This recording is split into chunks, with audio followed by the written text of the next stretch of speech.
A carta de Paulo aos Efésios. A história como Paulo chegou à cidade de Éfeso é muito interessante. Você pode ler sobre isso em Atos capítulo 19. Éfeso era uma cidade enorme. Era o epicentro de adoração da maioria dos deuses gregos e romanos. E durante mais de 2 anos, Paulo teve uma presença missionária realmente eficaz lá e muitas pessoas se tornaram seguidoras de Jesus. Anos depois, após ser preso pelos romanos, Paulo escreveu essa carta. O movimento do pensamento dessa carta divide-a em 2 metades realmente claras. Na primeira metade, Paulo explora a história do Evangelho, como toda a história alcançou seu clímax em Jesus e na criação desta comunidade multiétnica de seus seguidores. A segunda metade da carta está ligada à primeira através da palavra portanto. E aqui Paulo explora como a história do Evangelho deve afetar a forma como vivemos cada parte da nossa história de vida, pessoalmente, em nossos bairros e comunidades e em nossas famílias. Então, vamos nos aprofundar e ver como Paulo desenvolve tudo isso. O capítulo 1 começa com um belo poema em estilo judaico, onde Paulo louva a Deus, o Pai, pelas coisas surpreendentes que fez em Jesus Cristo. Desde a eternidade passada, o Pai teve como propósito escolher e abençoar um povo da aliança.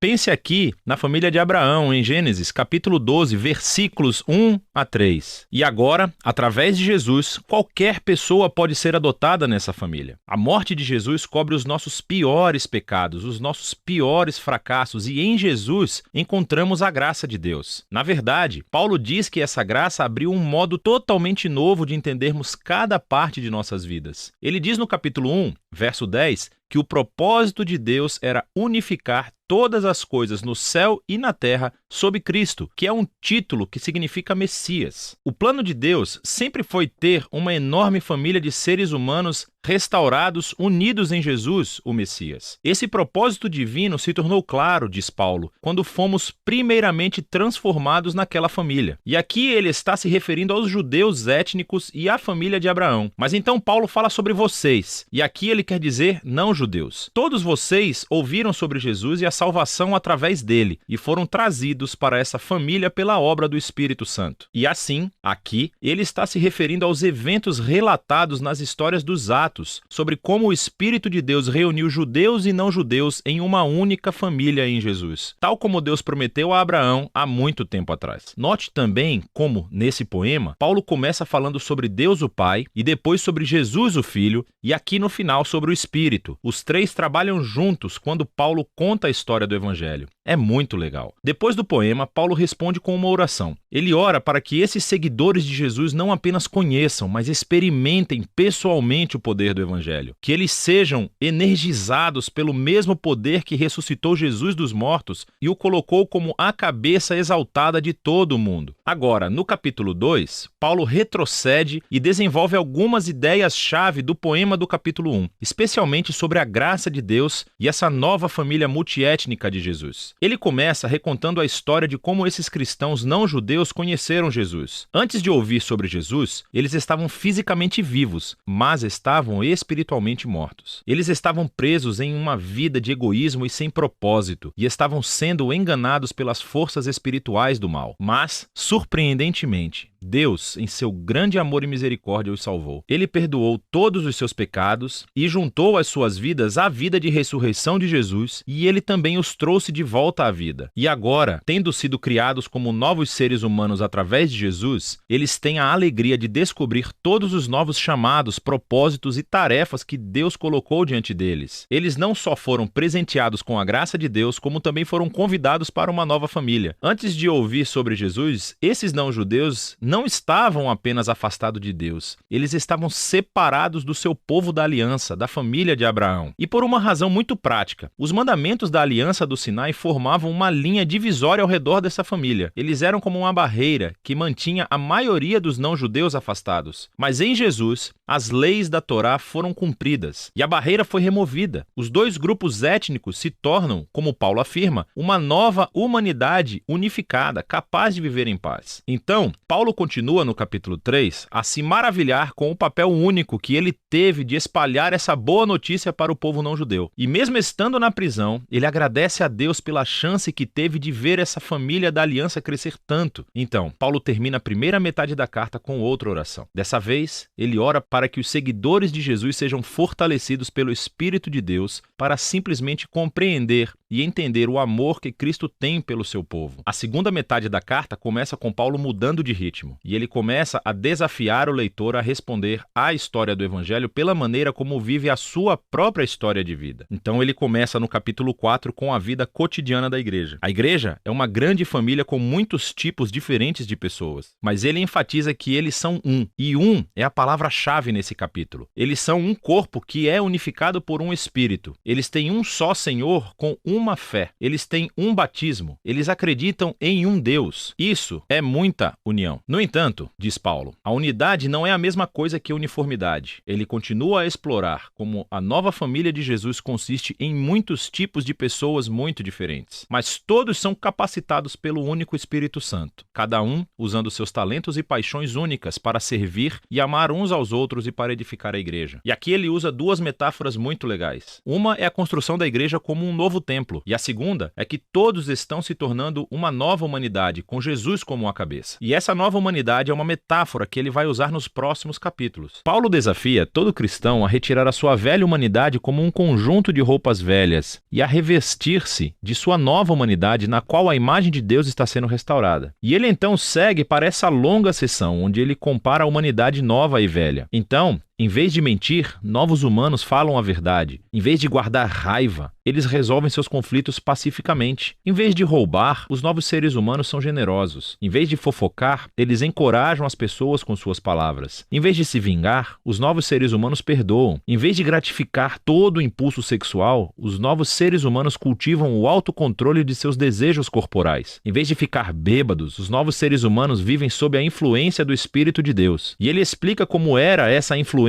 de 4 maneiras diferentes. As 2 primeiras têm a ver com o canto. Cantar juntos, mas também cantar sozinhos. E isso é realmente interessante. A primeira coisa que Paulo pensa sobre como o Espírito funciona na vida do povo de Jesus é cantar e música. O terceiro sinal da influência do Espírito é gratidão por tudo. E a quarta é que o Espírito obrigará os seguidores de Jesus a se colocarem abaixo dos outros e a elevar os outros como mais importantes que eles mesmos. E Paulo, na verdade, expande esse quarto ponto mostrando como isso funciona no casamento cristão. Então, você tem uma esposa que segue Jesus. Ela é chamada a respeitar e permitir que seu marido se torne responsável por ela. E o marido é chamado a amar a sua esposa e usar sua responsabilidade para colocar a sua vida egoísta de lado e priorizar o bem-estar de sua esposa acima do seu. E Paulo diz que esse tipo de casamento está realmente reencenando a história do Evangelho. As ações do marido imitam Jesus e o seu amor, e o seu auto-sacrifício. As ações da esposa imitam a igreja, o que permite que Jesus a ame e a faça nova. Paulo então aplica a mesma ideia a filhos e pais, bem como escravos e mestres. Paulo encerra a carta lembrando a esses cristãos a realidade do mal espiritual. Esses são seres e forças que tentarão prejudicar a unidade do povo de Jesus e a comprometer a sua nova humanidade. E assim, Paulo os desafia a permanecerem firmes e a colocarem esse conjunto metafórico de armaduras corporais que ele descreve em detalhes. E Paulo tirou todas essas peças de armadura do livro de Isaías e como Isaías descreveu o rei messiânico. E agora, como seguidores do Messias, precisamos adotar os atributos do Messias como nosso, porque nós formamos o corpo de Jesus. Na prática, acho que Paulo quer que os cristãos comecem a formar hábitos, usando proativamente a oração e as escrituras em nossos relacionamentos uns com os outros, para nos ajudar a crescer e a amadurecer como seguidores de Jesus. E essa é a carta aos Efésios, muito poderosa. É onde Paulo resume toda a história do Evangelho e como ele deve reformular cada parte da nossa história de vida.